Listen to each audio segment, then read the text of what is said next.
If you found this podcast, chances are you're a high achiever and you're successful. But now you're stuck and stressed, and you realize that everything you've created hasn't given you the fulfillment and the joy you thought it would. This is where we discuss the keys of high performance mindset and stepping into the next best version of yourself. Welcome to the Positive Persistence Podcast. Welcome back to another episode of the Positive Persistence Podcast. Today we are joined by the remarkable Dr. Arielle Banks, a family nurse practitioner dedicated to advancing health equity. Now, her clinical experience spans from medical and surgical care to primary care and dermatology services, and she now serves as a primary care provider in Healthcare in Action, which is a street medicine program that she helped create to provide care to unhoused populations across LA. Dr. Arielle Banks, welcome to the show. Hi, well, happy to be here. I do want to add a little correction. So I did not create Healthcare in Action. I'm just a provider, a part of that organization. It was created almost 4 or 5 years ago now by a physician and a team of great people. So yes, just wanted to clarify that. Yes, that was my misstep, even though we just talked about it before we hit record on this. No worries. So let's talk about what you did help spearhead before you joined Healthcare in Action. Yes. So I started the street medicine program at St. John's, which is a federally qualified health center.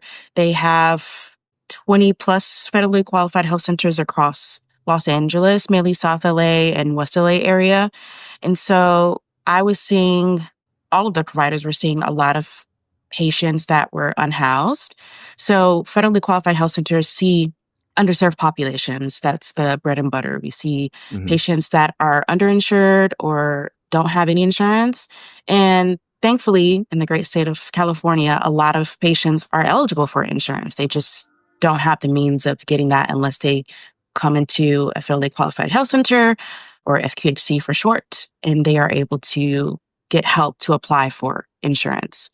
But then we were seeing an increasing number of patients that they were eligible for insurance, but did not have a place to stay, or they were staying in their car or an RV or not in a traditional housing. So I wanted to create a means of us being able to follow up with these patients, because what would happen is that they would come to the clinic, we would be able to help them then and there, but then they were lost to follow up because we weren't able to contact them via phone, they didn't have transportation or whatever the case was. So what was the system then that is now that you put in place to be able to follow up with those patients who didn't have a traditional address? So street medicine is going to the people. So we would go out to their encampment, their car, their RV. We're meeting the patient where they are. So the idea is to bring whatever services they were able to get in the clinic to them. So they wouldn't have to come to the clinic, or we wouldn't have to call them over the phone and say, hey, we have this, or you need to do this. It was coming to them. That is awesome. And I applaud you for doing that. And others have as well. So I would be remiss if I did not congratulate you on your recent nomination to the PBS Southern California Local Hero Award. So congratulations on that. That's awesome. Thank you. Appreciate that. Now, your work in advancing health equity is very special. Can you share what inspired you to focus your career on serving underserved communities, particularly those that are experiencing homelessness? Yeah, so I feel like people ask me that all the time, and it's just something that I guess I was born with. Like, my parents always taught me to give back, even as, we were kids. During Christmas time or birthdays, they would always have us give away toys and clothes and things that we weren't using, or they just were sitting around the house. So they always instilled this moral or sense of giving back and that sense of gratitude. So I've always, volunteered and wanted to help other people. And so that translated into medicine. I've always been kind of a nerd and really good at science. So I was like, okay, this is a great way to merge the two. Yeah. I can, be my nerdy self and then also give back. And then working in healthcare and like seeing the disparities, Mm-hmm. and of course, being an African American woman, we are amongst the group of people that unfortunately we face the most disparities in Mm-hmm. healthcare and then outside of healthcare. So Mm-hmm. that was always a passion of mine. So I was seeing patients that when I started as a nurse, I was in Atlanta, which is predominantly Black, and a lot of patients weren't wanting to come to the hospital until it was too late. So Yeah. I was seeing men in their 30s with strokes, and I was like, there's a way to prevent this. So I decided to go back to school so I can be a provider and try to work on those preventative measures and try to re-educate the population so that we can try to close the gap in healthcare. And What would you say is like, what are your unique challenges that you face in doing that, in providing the healthcare that is so desperately needed out there? well, the biggest thing is the elements. Like I said, of course, we Mm-hmm. live in California, which is typically sunny. However, it does get very hot. And because the sun is out, that leads to, heat exhaustion, sunburns, and anything that comes with being too hot. And then sometimes it does rain. So people can develop what's called like trench foot or just Mm. different unique things about being outside in the elements. Our Yeah. bodies aren't meant to be outside all the time. I do encounter a lot of patients that, have a lot of dependent edema, meaning that there's a lot of fluid buildup in their lower extremities because they're not able to lay down and their body's not able to shift that fluid as it normally would. So it's a lot of environmental challenges. There's also political challenges as well. We are in an age where politics is heavily into healthcare. So a lot of my patients have either lost their healthcare Mhm. or, earlier, or not this year, but later last year, we were facing the ICE raids that impacted health and healthcare in general as well. So Mhm. I would say the two biggest things would be environment and politics. How do you, I guess it's maybe I'm answering my own question here, but is education a big piece of just the awareness factor in terms of people understanding that they need to go seek care and or that there are programs like yours out there where they can do it? And the reason I ask that is because even for people who have health insurance and have access to doctors and hospitals and clinics, they're not always the most willing to go get checked up or go make an appointment for something that may be ailing them. That's right. So I would say from the top down, because I've worked in healthcare where people have great insurance. And then of course, the work that I do now is kind of the polar opposite of that. So Mm-hmm. even for people that have prime insurance, they have all of the benefits and access. It's fear. There's still a lot of stigma and misinformation surrounding healthcare in general. Mm-hmm. And even though you are highly insured, you have a lot of things that are covered, it's still a process. So you walk into a hospital, you walk into a clinic and you say, hey, I have X, Y, and Z wrong with me. You still have to go through the testing. And a lot of people lean on, if I don't know, then it's not going to hurt me. So they would rather just not find out Right. and go about their lives until Right. they have a heart attack or, they're not able to walk anymore or, Until it's too they wait late. until things get too bad. And then even Mm-hmm. with that, we work in such a hustle culture that people don't want to take the time off or they are not able to take the time off to go figure out, okay, I've had this cough for months. I don't know what's going on, or I've had this ache in my side. And so they rather just push through it until they're not able to anymore. And Yeah. then on the flip side of that, it is a lot of education. So a lot of people aren't aware that there are so many services out there. And that was one of the things that I discovered working for FQHC. We had so many resources for people. It's just we didn't necessarily have a means of getting that information to the people that actually needed it. There's resources to get people food, shelter, transportation, anything that you can think that impacts your health. And that's another thing that people don't realize is that it's more than just the physical being. We have what's called social determinants of health. And so that includes where you have access to food, water, Mhm. shelter, Mhm. if you are able to pay your light bill, because if your light is out or your electricity is out, you're not going to be able to turn on the stove, or you're not going to be able to, you know, Refrigerate your uh, food or you're right, refrigerate your Mhm. food. And so those are things that indirectly impact your health. Mhm. And so those are things that in the recent years, I would say even while I was in school getting my master's, that was something that was really harped on, is that we are looking at the person as a whole system. And it's not just we're looking at, okay, you need to take this medication at X, Y, and Z. Okay, so is Sally able to pick up their medication from the pharmacy? Are they able to refill the medication once it runs out? Do they know? Are they able to read the label that says to take morning and night? So these are factors that indirectly impact our health that people aren't necessarily in tune to.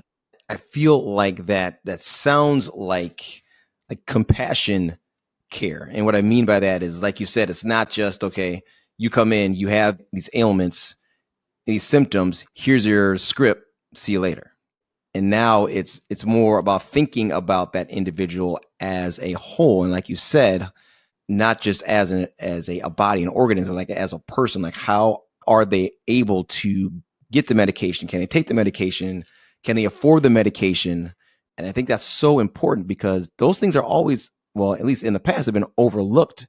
And it's just kind of been, well, I did my job, check the box, I diagnosed you, here's what you need. Go get these tests or go get these meds, and I'm done with you. Exactly. And that's what a lot of people experience. And that's what is a huge barrier to seeking healthcare is, okay, I just have this person that's talking at me and they don't really realize all these other things that I have going on that because you have a patient that comes in, they say, okay, I saw you last month. I diagnosed you with hypertension, high blood pressure. I said, take your medication and I told you to, change your diet. You need to eat less salty foods and less fatty foods. Come back and see me in a month. So the patient comes back and they're like, okay, your blood pressure is still very high. Why isn't that you didn't do any of the things that I told you? And the patient is like, okay, well, I, for one, wasn't even able to pick up my prescription because I didn't have the money to pay the copay. Two, I had to take 3 buses to get here in order to see you.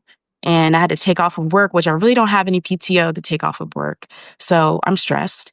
Three, I'm not able to have a low sodium diet because those foods are more money. I don't Mm-hmm. have the money to pay for organic foods, or I'm on Right. EBT and EBT doesn't cover a lot of fresh food options. Or if they do, I don't really have the means of going to the grocery store every week in order to buy fresh food. So I'm relying Mm-hmm. on canned foods, frozen foods, which are higher in sodium.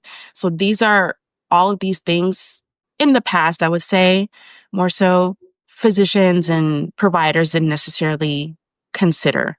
And so they were only, I would say, reaching 10% of the problem. 10% of the problem is, I'm going to give you this medication, this is going to make you feel better. But the rest of the 90% was being overlooked. And so now there's a lot more education. There's a lot more advocacy that's coming about with healthcare. So that way people are more informed and we're able to make people healthier in a more holistic way. Yeah, and I love that. And let's kind of pivot back to the disparity in healthcare a little bit and health equity, because I know that you actually organized the Atlanta Nurses for Black Lives March after the George Floyd protests. And I'm just curious, what role do you believe that healthcare professionals should actually play in addressing racial justice and health equity?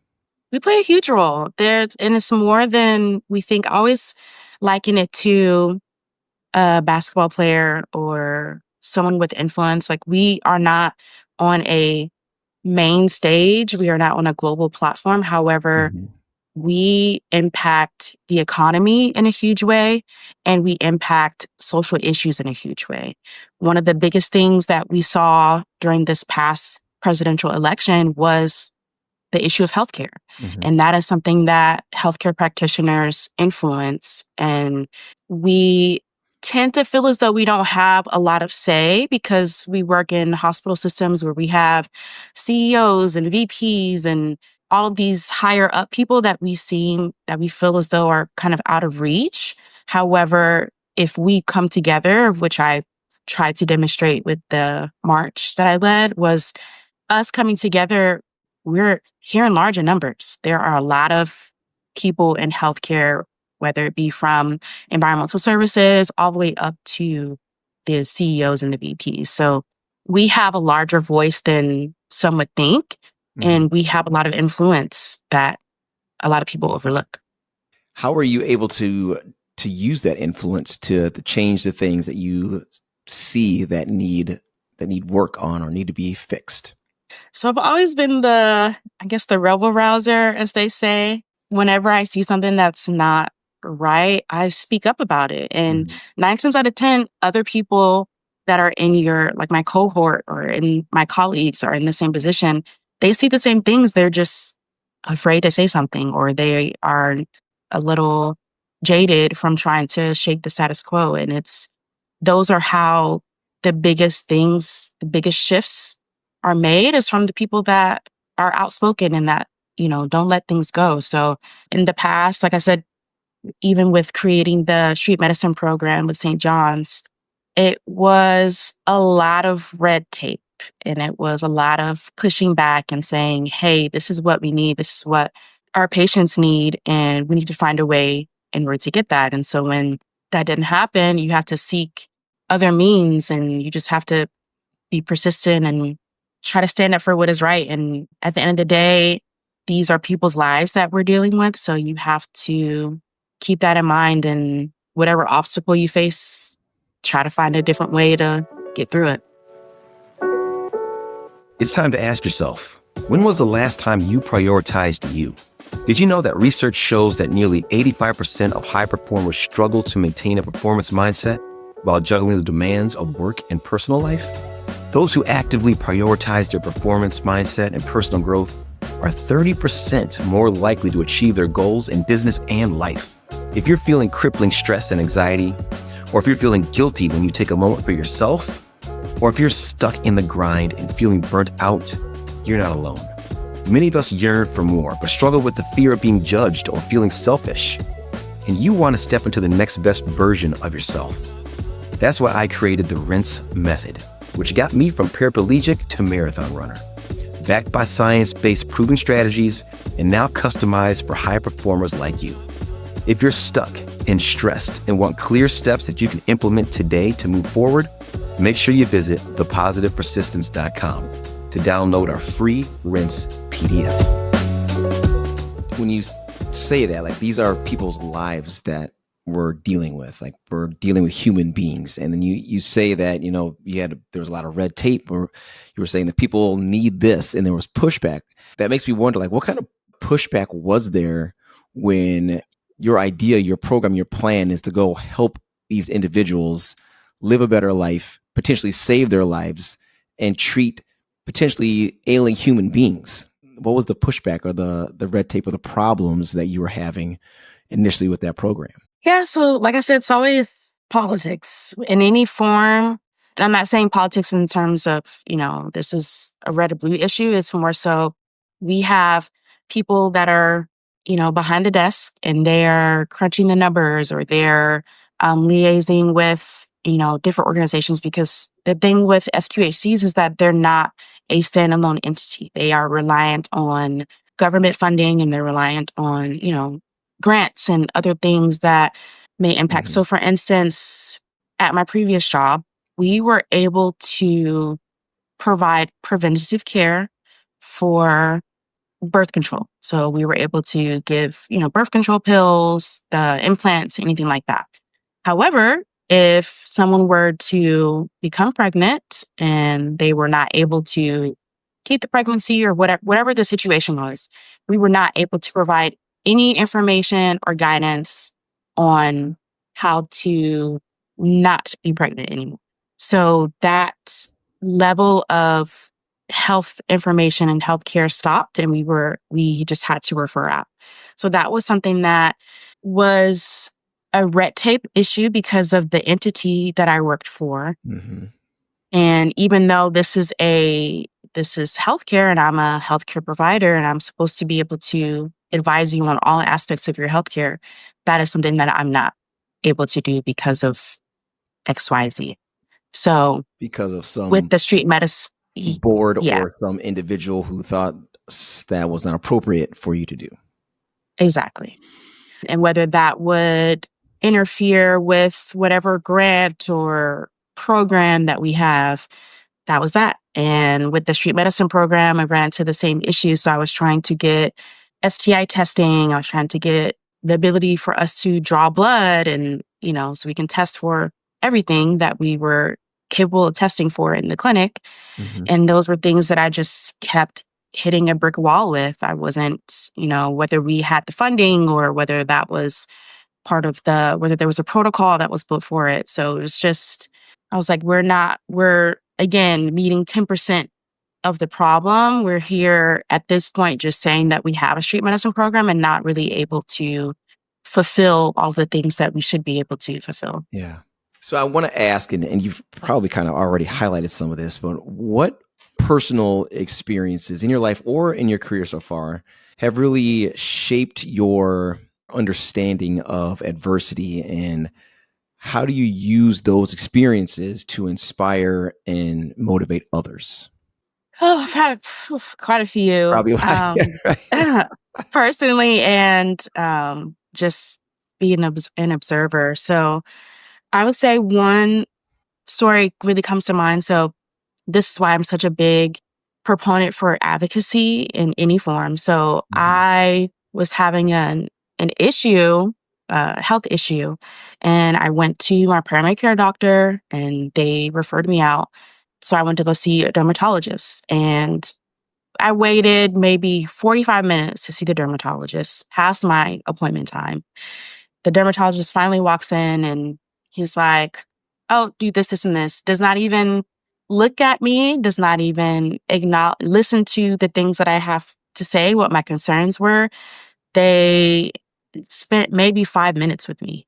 And Mm-hmm. so me being a healthcare provider, I was like, hold up, this is not how this is going to go. Right. I have these concerns. You at least need to assess what's going on and hear the history. This is the large part of what we do is listening to what the patient has to say. Mm-hmm. And so I looked at that situation and said, okay, this is someone that is educated on the healthcare system. There are a lot of people that are not educated on the healthcare system at all. There is not a class that teaches us how to get insurance, how to navigate insurance, what is covered, what's not covered, what are things that I can ask. A lot of people don't even know that they can ask for a second opinion or that they can say, hey, this is not going to work for me. Is there another way? So they take that, they see a lot of healthcare professionals, especially providers, as an authoritative figure. And so Yes. they don't necessarily want to question that. Right. But that is something that you can question. And so I took that situation. And so now in my practice, I ask, is this going to work for you? Is there anything else that you need to tell me?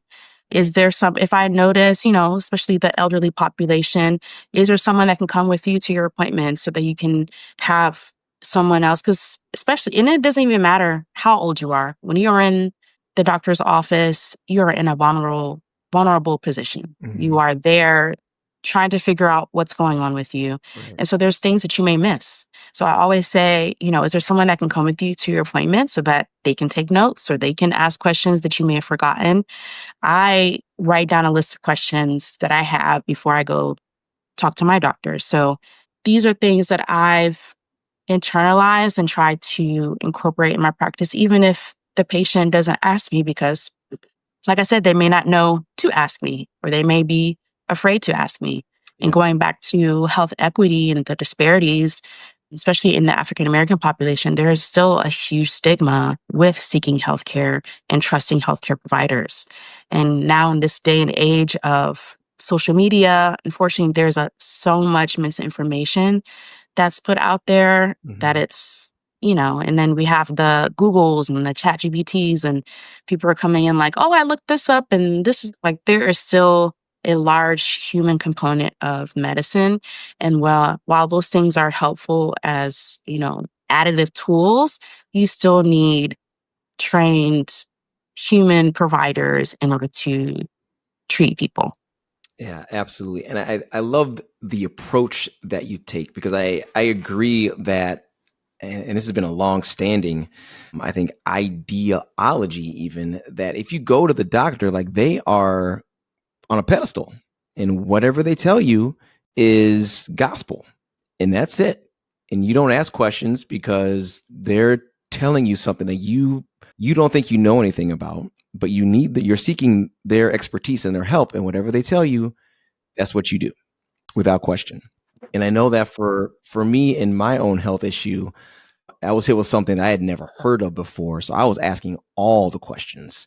And ever since then, I've always told, anyone that I talk to be your own advocate, and you have to ask the You have questions. to. Yeah, because if you don't, no one else is going to. And like you said, and as my parents got older, I would go with them to their doctor's appointments so I could ask those questions, because you're right. Sometimes the elderly don't think to ask what they need to know. And it's so important to have someone there that can be your advocate if you can't. So Mhm. I love the approach that you take, and I wish you were my doctor. I wish for more doctors out there. Like, They're seriously, out there. You just have to find them. And that's man. another thing too about this doctor isn't working for me. Let me go find someone else. And that does take time, which is, unfortunately, sometimes people don't have. Like I said, they don't have the time off from work, or, Yeah. they took off their last half a day that they had in order to, seek out this doctor, or they had to wait a month in order to get this appointment. So you feel as though you're pigeonholed to this one person, and there's plenty out there that you're able to find. Arielle, there's so many things that I want to highlight about you, because I think that you are just a very amazing individual, and your advocacy, and how you bring people together. And you've also been involved in a significant community mobilization effort, like collecting all the essential items and the funds for families that were affected by Los Angeles fires, which is amazing. Can you speak to the importance of community, in your view, in overcoming adversity, or a setback, or a tragedy, or anything along those lines? Yeah, community is huge. And that's something that my parents instilled in me as well. My parents have always been large players in the community. My dad was a huge part of the Urban League while we were in Columbus, Georgia. And he's always been a part of some type of community aspect, because growing up, that was something that he didn't necessarily have outside of his family. He didn't necessarily have the community aspect. So that's something he's always sought out. So community is one of the biggest parts of, I would say, my life in general. And of course, in healthcare, it's listening to the community is something that, like I say, is influential, and it Mhm. can impact all aspects of life. And without it, the system falls. Sometimes, like, especially with the LA fires, community was something that was inspiring for a lot of people. A lot of people didn't realize how big the community is out here. LA is a huge city, and it's not just LA, it's LA County, especially during the fires. And there were people coming from all over LA County to help those that had lost their homes. And it's easy for you to feel as though you're alone, and, you're just a cog in the machine when it comes to LA, because it's so big and people come out here and they want to pursue their dreams and all those types of things. But Mhm. people really came out to support people when it came to the fires. And that really showed how big of a community LA has. People that didn't even know anyone. I personally did not know, and thankfully did not know anyone that lost their home or was impacted by the fires. However, again, going back to that human aspect, this is a human being that has now lost one of the biggest parts of themselves, their shelter. And there's no end in sight. And at that time, there was no end in sight for the fires. We were waking up each day with a new fire alert or 2 or 3 fire alerts. And it was such a sad time. But like I said, community showed up in a huge way. People were donating clothes, donating food, money, opening up their homes. And even within my job, where we had people that, had to be evacuated. Hey, you can come here. I have room. I have space. And people, you just saw humanity in such a huge way. And it was incredible to see. That's awesome. That is the opposite of kind of what we were talking about, and like seeing the person, what we were talking about before in the conversation about seeing the person as a whole, and like seeing that good side of humanity and thinking about others, and taking care of your fellow human in your community. And speaking about communities, as we talked about already, the community that you serve sees a lot of healthcare disparities. And as you mentioned, that's often linked to social determinants of health. So how do you approach like addressing these issues with your practice? So it's all about connecting to resources that are already available. Like I said, there's so many resources out there. It's just that people don't have the means of accessing them, or they simply don't know about them. We have so many food banks that provide free food, free healthy food, whether it be vegetables, fruits, staple items. Those are things that are happening on a daily basis here in LA, and I'm sure across the country. There are government programs that will deliver food to your house. There are organizations you can get healthy meals, or like, let's say I have hypertension, for instance, and I need a low sodium diet. I can get that through my insurance. And those are things that people aren't aware of. There are so many shelters and interim housing sites that are free and accessible. It's just you have to have a ways of accessing that.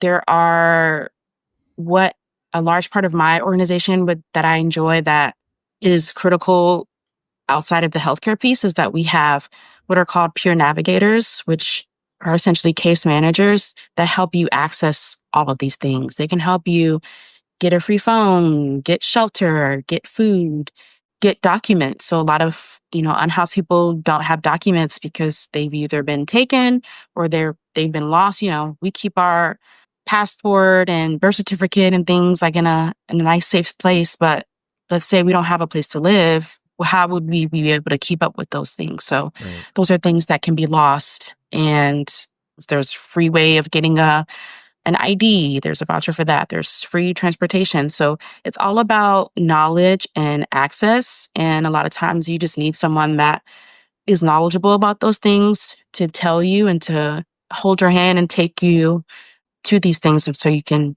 get access.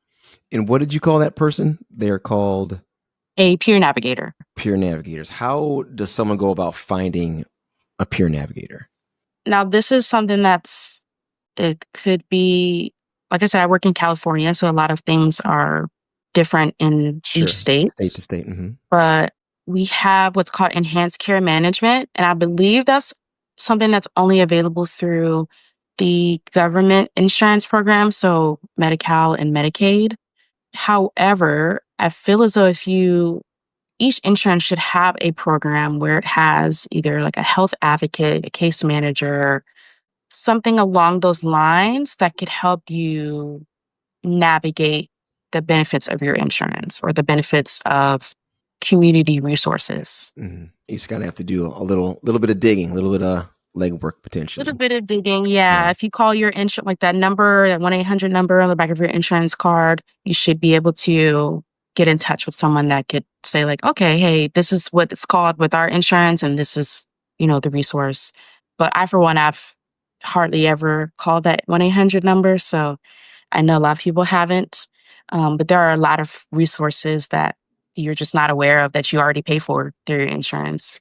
Or that you pay for through taxes that are community resources. Mm-hmm. So Arielle, you have done a lot with, your medical practice, your profession, your advocacy. Looking ahead, what are your future goals for your advocacy work in health equity? What's next for Dr. Banks? I feel like that's a loaded question. To be honest, I kind of let life tell me what's next. Mm-hmm. Like I have a general plan. However, I always say that I'm open to opportunities and I'm open to whatever God has for me next. Like I don't, the 5-10 year plan, like I have a general idea of what I want to happen, but at the end of the day, God will always tell me, what's next. Whatever is put in front of me, whatever the next issue is I need to help overcome will present itself as it's supposed to. Well said. So obviously you lead an incredible professional life and advocacy. And I think that just speaks a lot to the type of person that you are and how you lead your life. And I think that's incredible. And I think that you're an amazing role model for other people. And if people want more information about what you do, how you do it, where you are, what you're doing, how can they follow you or get more information about the organization that you work for? So I work for Healthcare in Action, and we do have a website. And actually, we are now open to community funding. So if you are so inclined to donate, these resources will go to help fund our program so we can have a greater reach.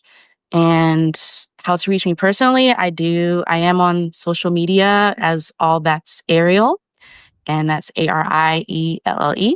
And yeah, just follow if you are interested in anything. Awesome. Well, Arielle, I should say Dr. Banks. For those listener viewers out there who don't know, Arielle is my cousin and an amazing individual and human being.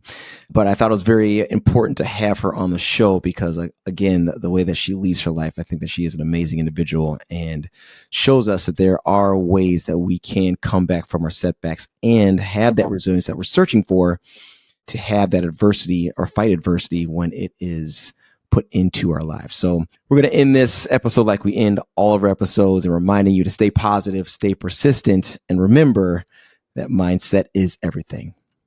And we'll see you next time. Thank you for tuning in and being part of the Positive Persistence family. We're having a great time creating this content, and we truly hope it inspires you to embrace positivity and persistence in your own journey. If this podcast episode inspired you or entertained you, scroll down, hit those stars, and leave a comment or two. Your 5-star reviews and shares encourage us and help us grow the show. So until next time, stay positive, stay persistent, and remember, mindset is everything.